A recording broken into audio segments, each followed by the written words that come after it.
আমি তনুশ্রী চলে এসেছি একটা নতুন ভিডিও নিয়ে। আর আজকে যাকে নিয়ে কথা বলতে এসেছি সে হচ্ছে নান আদার দ্যান আমাদের ওয়াইটি স্বনামধন্য, যে মানে বিবিধ নামে খ্যাত। আশা করি কার কথা বলছি তোমরা বুঝতেই পারছো। তো কালকে তার একটা ভিডিও দেখলাম, কালকে তার শুধু ভিডিও না, কালকে তার আর্জেন্ট লাইভ এসছে, তারপরে বিশেষ লাইভ যেটা হয় সেটা এসছে। মানে কন্টেন্ট, শোনো, কেউ যদি কারো কোনো মানুষের কন্টেন্ট তৈরি করার ক্ষমতা না থাকে, মুরদ না থাকে, সে তখন কি করে জানো, একাধিক লোকের পেছনে কাঠি করা শুরু করে। এবং সেই একাধিক লোকের পেছনে কাঠি করে করে করে করে তাদেরকে তিতি বিরক্ত করে যখন সহ্যের লেভেল একেবারে সেই জায়গায় চলে যায় এবং সেই মানুষরা যখন বাধ্য হয় ক্যামেরা খুলে উদুম গালাগালি দিতে, তখন এই সব জানোয়াররা, এই সব নরকের কীটরা তখন উঠে আসে, নরক থেকে উঠে এসে তখন কি করে, পৈশাচিক আনন্দ দেখায় মানুষকে, যেটা এই নরকের কীটের অবস্থা। কালকে তোমরা দেখেছো যথারীতি সুতপা, যেই মেয়েটা দীর্ঘদিন আমাদের সুতপার মতনই দীর্ঘদিন আরও একটা মেয়ে ওয়াইটিতে যে মাতৃত্বহীনতায় ভুগছে এবং যে মা হওয়ার জন্য একটা ট্রিটমেন্টের মধ্যে রয়েছে, সেই ট্রিটমেন্টটা চলাকালীন তার মানসিক স্থিতি কি থাকতে পারে, এই সব জানোয়ারের সেইটুকু বোঝার বোধ নেই। সেখানে দাঁড়িয়ে কি করছে, কন্টিনিউয়াসলি সেই মেয়েটাকে বাজা বাজা বাজা বাজা বলে একেবারে মানে তার উঠতে বসতে এই শব্দটা তার মরমের মধ্যে একেবারে ঢুকিয়ে দিচ্ছে, বাজা শব্দটাকে, যে তুই বাজা, তুই বাজা, তুই বাজা। সুতপার অনেক সহ্য ধৈর্য ছিল, সুতপা ইগনোর করতে পারতো, কিন্তু এই যে সুতপা, যেই সুতপা টিচারি করে, এর কিন্তু ইগনোরেন্স ক্ষমতা অনেকটা কম এবং সহ্য ধৈর্য অনেকটা কম। ও খুব তাড়াতাড়ি রেগে যায়, খুব তাড়াতাড়ি আউটবাস্ট করে, যেই কারণের জন্য সেই জিনিসটাকে কাণ্ডারি করে এই মেয়েটার চ্যানেলটাকে খাওয়ার জন্য একটা সুপরিকল্পিত নোংরামি খেলে, নোংরা খেলা খেলছে এই নরকের কীটটা। এবং আমি সুতপাকে অবশ্যই বলবো, তুই যদি বুদ্ধিমান হয়ে থাকিস তাহলে অবশ্যই এই নোংরা কীটের পাতা ফাঁদের মধ্যে পা দিবি না। এ দিনের পর দিন সুতপাকে উত্তক্ত করে কোমরের ট্যাটু নিয়ে এত নোংরামি করেছে, সেই মেয়েটাকে ইন্টারন্যাশনাল প্ল্যাটফর্মে এসে নিজের জামা তুলে মানে ক্লারিফিকেশন দিতে হয়েছে দর্শকদের কাছে, যে দেখো আমার কোমরে কোনো ট্যাটু নেই, ওটা একটা জাস্ট পার্মানেন্ট ট্যাটু নেই, ওটা আমি একটা অনলাইন থেকে কিনে করেছিলাম। হ্যাঁ, তো সেই দিনকে সুতপা যখন কোমর দেখিয়েছিল, তখন সেই দিনকে এই নরকের কীট পৈশাচিক হাসি হেসে বলেছিল, দেখ আমার পৈশাচিক আনন্দ কেমনভাবে আমি গ্রহণ করার জন্য কী কী নোংরামি করতে পারি, আর কি কি থেকে আমার পৈশাচিক আনন্দ উপভোগ করার জন্য কি কি রসদ আমি টেনে আনতে পারি, তোরা সেটা দেখ। কিছু মানুষ জানেন, লোককে উত্তক্ত করে, লোককে কষ্ট দিয়ে, লোককে যন্ত্রণা দিয়ে ভীষণ ভীষণ ভীষণ আনন্দ পায় এবং আনন্দে থাকে, যার মধ্যে এই নরকের কীট হচ্ছে ঠিক ঠিক ঠিক সমাজের সেই ধরনের মানুষ, যারা যে কোনো মানুষের সান্নিধ্যে থাকা মানে তার পক্ষে ক্ষতিকারক। এইরকম বন্ধুরূপী মানে মানুষ থাকা, শত্রু থাকা মানে সেই সব মানুষের জীবনে ভয়ঙ্কর। যার সঙ্গে বন্ধুরূপে থাকবে তারও জানবেন ক্ষতি, যার সঙ্গে শত্রুরূপে থাকবে তার তো ডেফিনেটলি ক্ষতি। এবং এছাড়া যাদের সঙ্গে মিশবে তাদের জন্য এই মানুষগুলো ক্ষতিকারক, কারণ এরা যে কোনো সময় নিজের সাথে কি করতে পারে, রং বদল করতে পারে। গিরগিটির মতন রং পরিবর্তন সেকেন্ডে করা কোনো ব্যাপার না। কাউকে যখন প্রয়োজন দিদি বলে ডাকতে পারে, পায়ের তলায় চেটে পা লেহন করে একেবারে পা কোলে তুলে নিয়ে দরকার হলে পুরো পা এপাশ থেকে ওপাশ পর্যন্ত চেটে সাফ করে দিতে পারে। এই মানুষটা হচ্ছে, এই পুরুষটা হচ্ছে এমন ধরনের নোংরা একটা পুরুষ। আজকে একটা দেখুন এমন সুন্দর কন্টেন্ট কালকে তৈরি করলো, যেই কন্টেন্টটা তৈরি করলো একই, আমি সুতপার হয়ে যেহেতু পজিটিভ ভিডিও করি, সেই জায়গায় দাঁড়িয়ে দীর্ঘদিন ধরে ভিউয়ার্সদেরকে উত্তক্ত করার চেষ্টা করছে কি না। ক্রাউড ফান্ডিং করেছে সুতপা, ক্রাউড ফান্ডিং করেছে, সেই ফান্ডিংয়ে কত টাকা উঠেছে তার হিসাব দাও ভাই। তার হিসাব যদি কাউকে দিতে হয়, সুতপা তার ভিউয়ার্স যারা টাকা দিয়েছে তাদের সমস্যা নেই, যে টাকা নিয়েছে তার সমস্যা নেই, গাত্রদাহ এদের শুরু হয়েছে। এবং তাও সুতপা বলেছে যাদের ইচ্ছা যে তারা ক্রাউড ফান্ডিংয়ে আমাকে টাকা দিয়ে, উপকারের সময় আমাকে টাকা দিয়ে, মানে বিপদের সময় টাকা দিয়ে উপকার করেছো, তারা যদি মনে করো যে টাকা ফেরত নেবে তারা আমার সঙ্গে যোগাযোগ করবে, আমি পার্সোনালি তাদেরকে টাকা আমি সেন্ড করে দেব। তারপরেও ক্রমাগত কেউ 18,000 দিয়েছে, কেউ 10,000 দিয়েছে, কেউ 5,000 দিয়েছে, এসে লিখে কমিউনিটি পোস্ট মারাচ্ছে। যারা দিয়েছে তারা এসে বলতে পারছে না, তারা জানাতে পারছে না। এই আপদ তাদের দায়িত্ব নিয়েছে যে কে 18,000 নিয়েছে, কে 10,000 নিয়েছে বক্তব্য পেশ করার। কারণ ওকে এইভাবেই কন্টেন্ট করে খেতে হবে, ওর ভিডিও টু ভিডিও দেখে কথা বলার মুরদ নেই, ভিডিও টু ভিডিও দেখে কথা বলার মুরদ নেই। আজ পর্যন্ত দেখেছেন আমি জবের থেকে ওয়াইটিতে এসছি, তবের থেকে এই পুরুষটিকে দেখছি কোনো দিনও একটা ভিডিও টু ভিডিও ও আজকে পর্যন্ত ও করে দেখাতে পারেনি, কন্টিনিউয়াসলি হয় কারো কল রেকর্ডিং ফাঁস, না হলে কারো পেছনে কাঠি গুঁজেছে, তার সঙ্গে কথা বলেছে, বা তার গোপন কিছু তথ্য, বা তার পার্সোনাল বাড়ির প্রবলেম, বা তার পার্সোনাল লাইফে কে আছে, তার স্বামী কি, তার স্ত্রী কি, তার সন্তান কি, তার বউ কি, তার ছেলে কি, এই সব নিয়ে নোংরামি করে ও সমালোচনা করে যাচ্ছে। এরা সত্যি করে বলুন তো, সত্যি কি এগুলো সমালোচনা? সত্যি কি এরগুলো সমালোচনা? দীর্ঘদিন এরাই বলেছে ভিডিও টু ভিডিও কথা হবে, ভিডিও বহির্ভূত কথা হলেই তার নামে কেস হবে, তাকে হুমকি চমকি ধমকি দেওয়া হয়েছে কি না। ভিডিও টু ভিডিও সুতপা কথা বলেনি। সুতপা কেস খেয়েছিস কেন? তুই নোংরামি করেছিস, তুই একটা ফ্যামিলিকে শুইয়ে দিয়েছিস, অমুক করেছিস তমুক করেছিস, ভিডিও বহির্ভূত কথা বলেছিস। কালকে কি করলো দেখলেন? একটা লাইভ করলো, যেখানে কি বক্তব্য পেশ করলো না, দীপ্তিদি নাকি ওকে দক্ষিণেশ্বরে আলাদা কোথাও ঘুরতে যেতে বলেছিল। ভাবতে পারেন, মায়ের স্থানীয় একজন মহিলা, হাঁটুর বয়সী ওর মতন ছেলেকে দীপ্তিদি কি করছে না, চলো তোমাকেও আমি, তোমার সঙ্গে আমার অনেক একটু ইন্টু মিন্টু চুন্টু পুন্টু কথা আছে, তো চুন্টু পুন্টু কথা বলার জন্য একটু নুন্টু পুন্টু জায়গায় গিয়ে একটুখানি মানে কি বলে, একটু লুল্লুরি মার্কা কথাবার্তা বলবো আর কি, চলো, সেই জন্য ওকে ডেকেছে। তারপরে কি হলো, সেই ভিডিওটা বেশ মশলা টশলা মাখিয়ে, ওর নাম কি বলে, দীপ্তিদি ওকে এই বলেছে, ওখানে যেতে বলেছে। দীপ্তিদি কি ইঙ্গিত করেছিল ওই জাজ দিদির, মানে শিবাদির মেয়ের ব্যাপারে, বুঝতে পারছো তো আমি তোমাকে কি বোঝাতে চাইছি? বুঝতে পারছো তো কোন জায়গাটায় মেয়েটা, মানে কুকুরটা মুখ লাগাতে যাচ্ছিল, কোন জায়গাটায়, বুঝতে পারছো তো? মানে জেনে শুনে একেবারে সুন্টু মুন্টুর মধ্যে একদম ওই আমাদের ওয়াইটির কুলাঙ্গারের দৃষ্টি আকর্ষণ করতে চাইছিল কে না, দীপ্তিদি। আমাদের ভাগ্য ভালো, আমাদের ওয়াইটিতে যারা ভিডিও দেখছেন তাদের ভাগ্য ভালো যে আপনারা শোনেননি যে দীপ্তিদি শুতে চেয়েছিল। আমি অবাক হতাম না, বিশ্বাস করুন, যদি এই কুলাঙ্গার বলতো যে দীপ্তিদি ওর সঙ্গে শুতে চেয়েছিল, বলেছিল ভাই আমি ফুটো ফাঁক করছি তুমি শুধু মারো, এই কথাটা যে শোনেননি আপনারা। আমাদের সৌভাগ্য। মানুষ কতটা নিকৃষ্ট হতে পারে নিজের প্রয়োজনে, এইসব ইতরগুলোকে, বর্বরগুলোকে না দেখলে বোঝা যায় না। বিশ্বাস করুন, এইসব ইতর বর্বরগুলোকে না দেখলে বোঝা যায় না। আপনি আগে করে এমন মানে নিজের ভাবমূর্তি তৈরি করেছে ওয়াইটিতে, আপনি আগে করে কথা বললে কমেন্ট বক্সে লোকে এসে লিখে যায় তনুদি কাকে আপনি আগে করে কথা বলছো, নিজের ডিগনিটি নষ্ট করো না, এইসব নোংরাগুলোকে আপনি আগে ডেকে।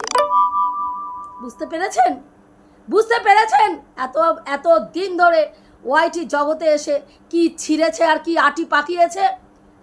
নোংরামি এমন ছড়িয়েছে যে মানুষ ঘেন্নাবোধ করে এদের নাম উচ্চারণ করতে। যেই দেখলো দীপ্তিদির এই ব্যাপারটা কেউ খেলো না, দীপ্তিদির চরিত্র খারাপ, দীপ্তিদি ওকে কোনায় ডেকে পাঠিয়েছে। দীপ্তিদি বলেছে চলো ভাই তোমার সঙ্গে একটু ইন্টু মিন্টু চিন্টু পিন্টু খেলা খেলবো, কোথায় না দক্ষিণেশ্বর প্রাঙ্গণে এসে তোমার সঙ্গে একটু নুন্টু পুন্টু কথা বলবো। যখন বলেছে দেখলো মানুষ খেলো না। 7,000 মানুষ ওই লাইভটা ওর দেখেছে, মানুষ সেইভাবে খায়নি। দেখবেন ভিউজ যা হয় ওর কমেন্ট বক্সে গিয়ে 4টে থেকে 5টা গিয়ে কমেন্ট পড়ে, 4টে 5টা কমেন্ট পড়ে। ভাবতে পারেন এই মানে ক্রিয়েটারের গ্রহণযোগ্যতা কোথায়, গ্রহণযোগ্যতা কোথায়? তারপরে কি করলো, দীপ্তিদিকে উস্কালো। এবার এই কথাগুলো যখন বললো, দীপ্তিদি ঠান্ডা মাথায় ভিডিও করলো, বলল যে দীপ্তিদির এই কথাটা ঠিক মানুষ নিল না, ঠিক এই কুলাঙ্গারের কথা মানুষ খেলো না, যে দীপ্তিদির চরিত্র এরকম, দীপ্তিদি ওকে ওকে হ্যাঁ বলেছে চলো চলো তোমার সঙ্গে আলাদা দেখা করব বা গল্প করব। কারণ দীপ্তিদিরই কমপ্লেক্সে একজনকে নিয়ে গেছিল, যদি না নিয়ে যেত আজকে দেখুন আমি আমার কি বলবো সন্তানকে নিয়ে গেলাম, সে একটা বাচ্চা ছেলে, ওর ছেলের থেকে হয়তো বছর 2-1 বড় হবে আমার ছেলে, সেই বাচ্চাটাকে সুতপার সঙ্গে পার্কিং জোনে শুইয়ে দিল। ভাবতে পারেন আপনারা? একটা দুধের শিশুকে একটা মাতৃস্থানীয় মহিলার সঙ্গে মানে দক্ষিণেশ্বরের মতন পবিত্র স্থানে পার্কিং জোনে শুইয়ে দেওয়া হয়, সেখানে গিয়ে কিছু মহিলারা হাততালি দেয়। দুর্ভাগ্য ওর নয়, দুর্ভাগ্য আমাদের, বিশ্বাস করুন দুর্ভাগ্য আমাদের দুর্ভাগ্য যারা এগুলো দেখি। যেই সব মহিলারা গিয়ে আলোকিত করে থাকেন তাদের দেখি আর ভাবি সত্যি এরা রুচিশীল মানুষ তো, সত্যি এদের বিবেক বলে কোনো বস্তু আছে তো। আজকে আমার বাবাকে নিয়ে কথা বললো, কালকের ভিডিওতে কি বললো, একজন বাবা নিয়ে কথা বলেছি বলে খুব বলেছে আমার বাবাকে নিয়ে কথা বলছিস। আমি বলছি বাবা নিয়ে কথা বলবো না তো দাদুকে নিয়ে কথা বলবো। শিক্ষাটা ভাবুন, বাবা নিয়ে তোর কথা বলবো না, তোর দাদুকে নিয়ে কথা বলবো। আমাকে দেখেছেন যেই কটা ভিডিও করেছি ভিডিও বহির্ভূত কোনো কথা বলতে, নাকি ওর মাকে টানতে, ওর বাবাকে টানতে, স্ত্রীকে টানতে, সন্তানকে টানতে, ওর 14 গোষ্ঠীকে টানতে দেখেছেন? হ্যাঁ, আমি কিন্তু পোলাইটভাবে ডিসেন্ট ওয়েতে ভিডিও টু ভিডিও কথা বলেছিলাম, কিন্তু এই জানোয়ার এতটাই নিকৃষ্ট, তার উত্তর দেওয়ার ওর মুরদে কুলায়নি। ও কি করলো, আমার মৃত বাবাকে টেনে নিয়ে আসলো। তারপরের দিন ভিডিওতে বলছে তোর বাবা তুলেছি, বেশ করেছি। আমি পুরো ভিডিওটা আগের দিন মানে আপনি করে সম্বোধন করে ভিডিওটা করেছিলাম। কিন্তু কি বলুন তো, কুত্তার লেজ, কুত্তার পেটে যেরকম ঘি সহ্য হয় না, আর কুত্তার লেজও কোনো দিনও আপনি টেনে সোজা করতে পারবেন না। যে কুকুর, এইসব কুকুররা না গু খাওয়া কুকুর, এদেরকে যতই যত্ন করুন না কেন আপনি, সেই গু খাতে যাবে, সেখানে মুখ মারতে যাবে, এবং নোংরামি যার রক্তে সে নোংরামি করবেই। নোংরামি ছাড়া তার অস্তিত্ব ওয়াইটির বাজারে কিচ্ছু নেই। আর তাকে যারা দেখে তাদের মানসিকতা নিয়েও আমার যথেষ্ট সন্দেহ আছে। আজকে বেশ দিদিদের নাম, আমার দিদিরা সব আমার পাশে আছে। যখন বিপদে পড়েছে দেখবেন একটা দিদিকে আপনারা কাছে খুঁজে পাননি, পেয়েছেন, দেখেছেন। আমাদের উত্তর দিতে হবে না, আপনারা নিজেরা প্রশ্ন করে একটুখানি উত্তরটা আমার কমেন্ট বক্সে লিখে যাবেন তো। হ্যাঁ, দেখেছেন এর দিদিদের যখন দক্ষিণেশ্বরের মিটআপে ভিখারির বাচ্চার মতো লোকের কাছে দৌড়ে ঘুরছিল, স্ট্রিম লাইভ করে আসো আমার লোক দরকার, আসো আমি একজনের মিটআপ ভন্ডুল করতে যাব, আসো। একে ফোন করে তাকে ফোন করে জোগাড় করেছিল, দিদিদের ইনভাইট করেছিল, দিদিরা মুখে মুতে দিয়েছে। আর কালকে কি বলছে, আমি দিদিদেরকে না করেছিলাম যাওয়ার জন্য।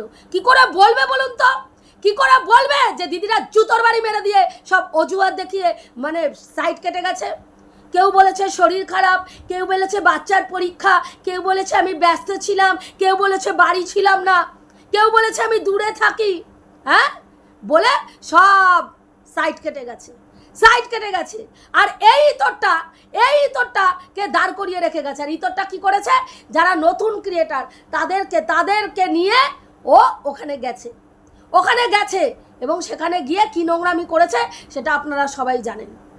আজকে যখন দেখলো দীপ্তিদিকে নোংরা চরিত্র বলে ভিউয়ার্সদের খাওয়াতে পারলো না, তখন চটজলদি 180 ডিগ্রি ঘুরে গিয়ে পরের দিন কি বললো, ওটা আমি বলেছিলাম। আর বারবার যে বলছে না যে আমার বউয়ের পিরিয়ডের গল্প করেছি সুতপার সঙ্গে, আমার বউয়ের পিরিয়ডের গল্প করেছি সুতপার সঙ্গে, কি কারণে করেছি, সেখানেও একটা ক্লিন চিট দিয়ে নিজেকে প্রমাণ করতে চাইলো আমি মহান আত্মা। কেন মহান আত্মা কেন না, ওইখানে সুতপা বলেছে নাকি যে ও বলেছিল সুতপাকে আপনার মানে বর তো সপ্তাহে একদিন থাকে, আমার সাথে সময় কাটিয়ে গল্প করে সময় নষ্ট করছেন কেন, যান না আপনার বরের সঙ্গে গিয়ে একটু সময় কাটান। তখন সুতপা কি বলেছে যে দূর ওইটার সঙ্গে কি কাটাবো ওইটার সঙ্গে আমার কোনো ইসেই আসে না, আমার শরীর খারাপ হলেও আমাকে ছাড়ে না, শরীর খারাপ হলেও আমার সঙ্গে ঘাপাঘাপ করতে ছাড়ে না। হ্যাঁ, তাহলে সেইখানে আমারও কোনো ফিলিংস আসে না, ও ওর মনে করে যায় আর আমি আমার মনে ভিডিও দেখি, কারণ আমার কন্টেন্ট বানাতে হবে। কিছু বলার আছে।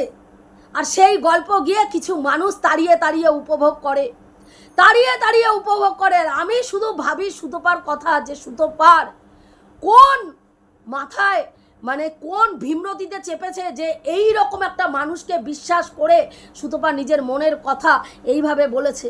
আমি আদৌ জানি না। সুতপা কালকেই বলেছে এই ধরনের কোনো কথোপকথন ওর সঙ্গে আমার হয়নি, এই ধরনের কোনো কথোপকথন। তাহলে বুঝতে পেরেছেন, যখন দেখলো দীপ্তিদির চরিত্র খারাপ, ভিউয়ার্সদেরকে খাওয়াতে পারলো না, গেলাতে পারলো না, তখন 180 ডিগ্রি ঘুরে গিয়ে কি করলো, ও এই জিনিসটা কাকে খাওয়াতে চলে আসলো, ও চলে আসলো সুতপার ক্যারেক্টারকে নিয়ে আবার কাটাছেড়া করতে চলে আসলো। এবং সুতপার বর ওই পিরিয়ড অবস্থাতে ওর সঙ্গে সহবাস করে, সেই কথাটা শুনেও বলেছিল ছি ছি ছি ছি ছি তোর বর এত খারাপ। হ্যাঁ, আমি তো আমার বউকে এই সময় বিরক্তই করি না, কারণ আমি জানি, আমি এত মানবিক, আমি জানি এই সময় মেয়েদের কি পরিস্থিতি হয়। হ্যাঁ, সেখানে সুতপার বর, সুতপার পুরো একেবারে মুখে চোখে চুনকালি লেপে ও নিজেকে মহান আত্মা মানে প্রকাশ করতে বসে গেল। তারপরের বক্তব্য কি না, দীপ্তিদির বর পরকিয়া করে। আচ্ছা বলুন তো, তর্কের খাতিরে দীপ্তিদি যদিও বলেছে যে আমার বর যে পরকিয়া করে, তোকে কে বলেছে যার সঙ্গে পরকিয়া করে তার নাম বল, আর কে বলেছে সেটা বল, তারপরে তোকে একেবারে বিশ্লেষণ করে বুঝিয়ে দেব সে কি বলেছে, তুই কি বুঝেছিস। হ্যাঁ, তোর দম থাকলে তার নামটা বল। সেখানে দীপ্তিদির বরের পরকিয়া করে একটা রটিয়ে দিল।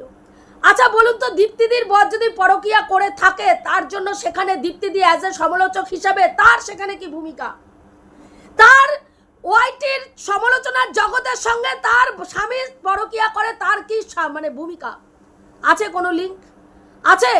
কোনো মহিলা যদি তার স্বামীর পরকিয়া থাকার পরেও সেই পুরুষের সঙ্গে সংসার করে, তাকে তো হ্যাটসঅ্যাপ করা উচিত, হ্যাটসঅ্যাপ জানানো উচিত।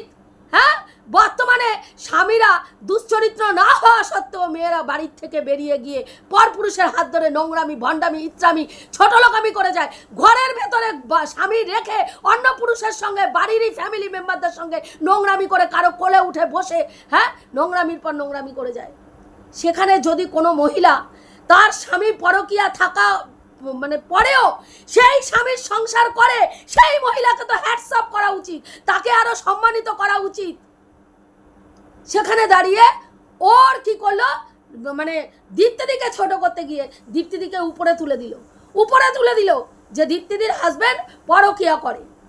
হ্যাঁ, তোর বাড়ির কেচ্ছাগুলো একবার বল, যে তোর বাড়ির সম্বন্ধে মানুষ কি বলে। আমি বলি না, আমার কথা মোর বলবি না এটা যে তনুশ্রীদি বলেছে, না, তোর বাড়ির সম্বন্ধে প্রত্যেকটা মানুষ বলে নাকি তোর বউকে তুই জায়গায় জায়গায়, হ্যাঁ, হোটেলে নিয়ে কি মারাতে যাস, সেখান থেকে পয়সা রোজগার করিয়ে নিয়ে আসিস বউটাকে দিয়ে, লোকে বলে। তো তুই ভাই তোর বাড়ির এত পাছায় গন্ধ নিয়ে অন্যের গুয়ের গন্ধ কি করে শুকতে যাস ভাই, কি করে শুকতে যাস? তোর থোবড়াটা দেখেছিস? সব মেয়ে ছেলেরা যারাই দেখে তোকে শুয়ে পড়ার জন্য ব্যস্ত হয়ে যায়, তাদের ঘরে তো পুরুষ নেই, তাদের স্বামীরা দিতে পারে না, তোর ওই পচা শশা কলা নেওয়ার জন্য হেদিয়ে মরে যাচ্ছে মেয়েরা। ভাই তোর পচা শশা কলা তুই জায়গা মতন গুজিয়ে রেখে দে, তোর শশা কলা, বুঝতে পেরেছিস? নোংরা একটা মানে নোংরামির চরম লেভেলে। দেখুন, এ কিন্তু এক বিন্দু বিসর্গ পরিবর্তন হয়নি। মাঝে যেগুলো করেছিল, যেই নটঙ্কিগুলো একটার পর একটা কেস খাওয়ার জন্য সেই নটঙ্কিগুলো জাস্ট করে যাচ্ছিল, যে ওর ইত্রামি, ওর বজ্জাতির জন্য ও কেস খেয়ে বসে রয়েছে। সেই কারণে সেই কেসগুলোকে সালটানোর জন্য ও একদম সুবোধ বালকের মতন এসে বসেছিল, জাস্ট গিরগিটির মতন রং চেঞ্জ করেছিল। ভয়ঙ্কর মানুষ না, আর নোংরা ভয়ঙ্কর ইতর কোনো দিনও চেঞ্জ হয় না। তারা রং পরিবর্তন করে, তারা পরিস্থিতির সঙ্গে সঙ্গে গিরগিটির মতন পাল্টায়। আর যারা মনুষ্য সমাজে অত্যন্ত ভয়ঙ্কর জীব, তাদের সান্নিধ্যে থাকা মানে যে মানুষ থাকবে, যারা যারা থাকবে তাদেরই ক্ষতি হবে। আজকে ক্ষতি করছে না আপনার, কিন্তু স্বার্থে ঘা লাগুক, পান থেকে চুন পড়ুক সরুক, দেখবেন পান থেকে চুন খসলেই দেখবেন পিছনে কেমন দাঁড়িয়ে থেকে আপনার পিছনে ছুরি মারবে আর উল্লাসে অট্টহাস্য করে হাসবে। আপনি যখন বলবেন কি করে আমাকে ছুরিটা মারলে, তুমি তো আমার বন্ধু ছিলে, দেখবেন তখন দাঁত বের করে অট্টহাস্য করতে করতে বলবে আমি এরকমই, আমি জাস্ট সুযোগের অপেক্ষায় ছিলাম তোর পেছনে কখন ছুরিটা মারবো, তোর পেছনে কখন বাসটা গুজবো। যেটা সুতপা বুঝতে পারেনি, আজকের ডেটে সুতপা সেটা বুঝতে পারছে। বারবার সুতপা একটা কথা বলছে যে আমি তো আগে কথা বলি, অনেক আগের কল রেকর্ডিং ছাড়ছে সুতপা, অনেক আগের কল রেকর্ডিং দিয়েই তোমাকে বিপদে ফেলছে। এটা তুমি কবে বুঝবে? এটা তুমি কবে বুঝবে? অনেক পুরনো কল রেকর্ডিং দিয়েই আজকে তোমার পেছনটা মারছে। হ্যাঁ, তুমি অনেক আগে 4-5 মাস আগের কথা বলছো, কথা বলা শেষ করেছো। কি করে তুমি যেই একটা ওয়াইটির, যেখানে তুমি একটা কেস খেয়েছো, একটা লিগাল টিম তোমার এইখানে যে ওয়াইটিতে এখন যিনি আর কি রয়েছেন সবার মাথার ওপরে, তো সেখান থেকে কেস খেয়েছো, তার সম্বন্ধে কোনো কথা বলার জন্য তুমি একে কেন বেছে নিলে? তুমি আর কাউকে পেলে না? যেই মানুষটা প্রত্যেকটা কথা রেকর্ডিং করে, প্রত্যেকটা কলকে রেকর্ডিং করে, সে তার কাছে কি করে তোমার আইনি বিষয় তুমি এর কাছ থেকে সাজেশন নিতে গেলে বা এরকে বলতে গেলে বা জানাতে গেলে? তোমার লিগাল টিম নেই, ছিল না লিগাল টিম? আমি তো জানি তোমার লিগাল টিম রয়েছে, তাদের সঙ্গে আলোচনা না করে এর সঙ্গে আলোচনা করতে গেলে আজকে তুমি বলছো যে আমাকে যারা অনেকেই বলছে আমি ব্যবহার করে নাকি ছুঁড়ে ফেলে দিই। আমি বলিনি।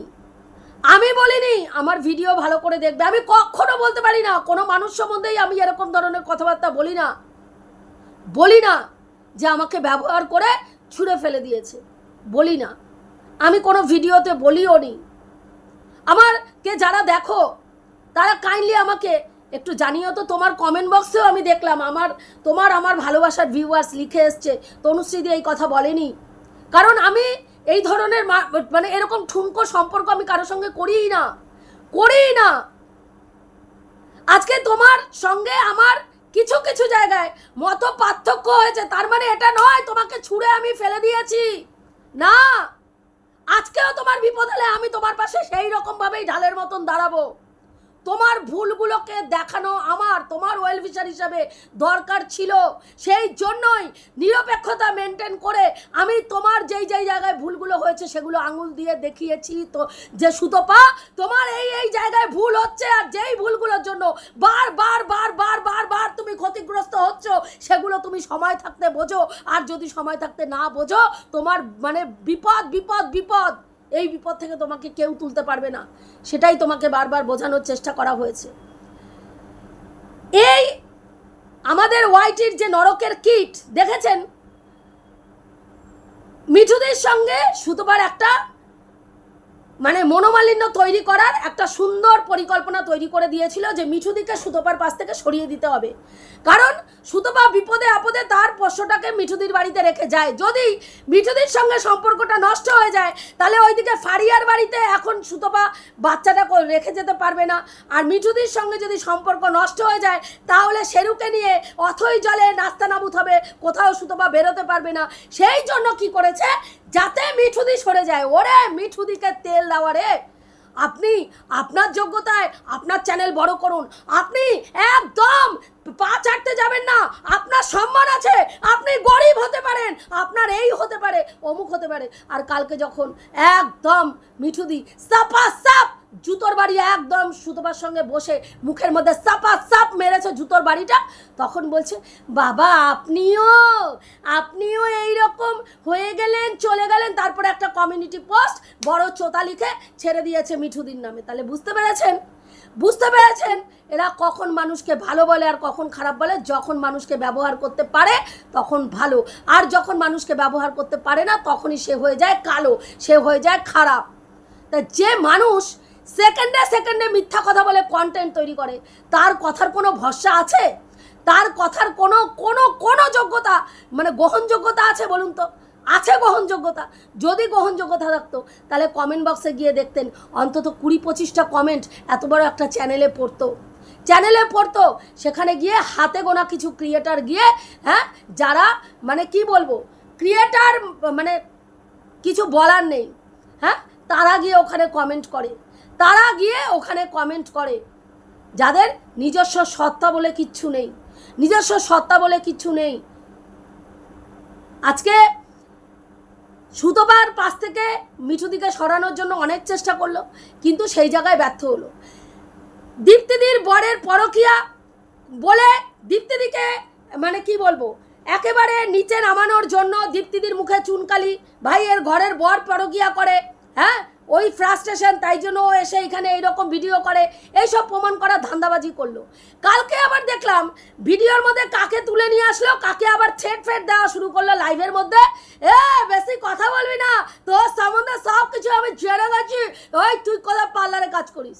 ভাই পার্লারে কাজ করে, কার কথা বলেছিস আমি জানি না। পার্লারে যদি কাজ করে থাকে ভাই, তোর বাড়িতে ভিক্ষা চায় না, বা তোর তলা চেটেও খায় না। সে কর্ম করে, পরিশ্রম করে, তার বেসিসে টাকা পায়, সেই টাকার বেসিসে সে চলাফেরা করে। এটা সম্মানের কাজ। হ্যাঁ, পার্লারে কাজ করে মানে সেটা অসম্মান করার কোনো জিনিস না। তুই কোথায় কাজ করিস আগে জানো, আর সেটা দেখ। তুই কোনখানে গিয়ে কি করছিস সেটা দেখ। হ্যাঁ, তুই এমন মারাস যেন তুই একজন ব্যারিস্টার। তোর ভাবটা এমন।